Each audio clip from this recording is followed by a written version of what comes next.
In today's video, I'm going to teach you how to make a website using Google AI Studio. To get started, open your browser and search for Google AI Studio. Once the results appear, click on Google AI Studio to open the platform. This is where you'll be able to generate and shape your website using AI.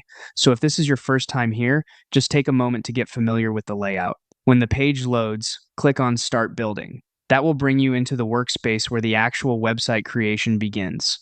From here, you'll see an area where you can type in a prompt or paste in a finished prompt. This is the instruction you want the AI to follow when creating your website, so be as clear as possible about the kind of site you want. For example, your prompt can describe the style, layout, sections, and overall purpose of the website.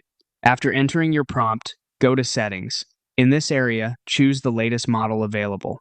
Using the most up-to-date model can help improve the quality of the output and give you a smoother building experience. Next, find the framework option and click on it.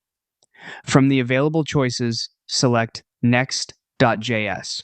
This tells Google AI Studio which framework to use when generating the website, and Next.js is a solid option for creating modern, responsive web projects. Once that's set, click on Control to continue. After that, wait while the platform generates your website. Depending on the complexity of your prompt, this may take a little time, so give it a moment to finish processing. When the website is ready, you can review what the AI created and make manual edits if needed. That's especially helpful if you want to adjust the design, change text, or fine-tune certain sections. And that's the full process for making a website using Google AI Studio.